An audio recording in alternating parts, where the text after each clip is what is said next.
అన్నారని టాక్. ఏంటి సుమన్ ఏంటి ఇలాంటి అలాంటి మహత్తరమైన పాత్రలు, అలాంటి పవిత్రమైన పాత్రలని కొందరు అన్నారని విన్నాను. కరెక్టేనా?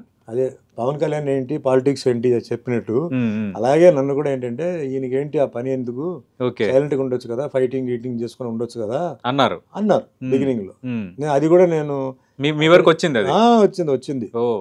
డిస్కస్ చేస్తే డైరెక్టర్ గారు ఒకటే అన్నారు, హ్మ్. సుమన్ నువ్వు ఏం ఫీల్ అవ్వద్దు, మేము చూసాం, మాకు తెలుసు, వీఆర్ కాన్ఫిడెంట్, ఇప్పుడు ఏం చెప్పం మేము, హ్మ్. సినిమా రిలీజ్ అయిన తర్వాత నువ్వు చూడు ఏడుస్తారు థియేటర్లో అన్నారు. అలాగే అందరూ ఏడ్చారు. ఏడ్చారు. ఓకే. అంత అంటే అలాంటి పాత్రలు చేసేటప్పుడు గతంలో ఎన్టీ రామారావు గాని, మిగతా యాక్టర్స్ కొంత నిష్ఠతో ఉండేవారు అని అంటారు. అవును. అంటే దానికి తగ్గట్టుగా అంటే ఆ పాత్రకి ఆ పవిత్రతను చేకూర్చేలా నిష్ఠతో ఉండటం అనేది. మీరు కూడా అలాగే ఏమైనా ఫాలో అయ్యారా? నాకు ఆయన ఏం చేశారో తెలియదండి. హ్మ్.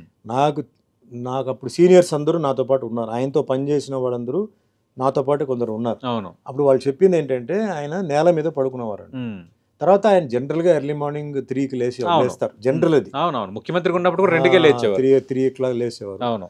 సో లేచి 5కి అంతా రెడీగా ఉండేవారు. హ్మ్. నాకు ఇక్కడ ఏంటంటే అన్నపూర్ణ స్టూడియోలో 5 o'clockకి నేను రిపోర్టింగ్ టైం అండి. హ్మ్. మేకప్ మార్నింగ్ 5కి. 5కి. ఓహ్! సో నేను మార్నింగ్ 3కి లేచి స్నానం చేసి రెడీ అయిపోయి 5కి వస్తే 5 to 9 makeup 4 hours 4 hours sir? Makeup అబ్బా! దానికి. ఓపికగా ఉండేవారు అలాగా. కొంత తప్పదుగా ఇంకా. తప్పదు. అవును. 9 o'clockకి సెట్కి వెళ్తే 1 o'clock బ్రేక్ ఇచ్చేవారు. హ్మ్. ఆ 1 o'clock బ్రేక్ ఇస్తే రూమ్కి రావడం, కిరీటం అవన్నీ తీసేయడం, ముందు నేల మీద పడుకోవడం కింద. హ్మ్.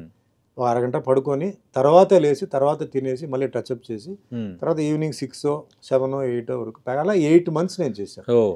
8 months నాన్ వెజిటేరియన్ వదిలేశాను. హ్మ్. 8 months నో ఫ్యామిలీ లైఫ్ అండి.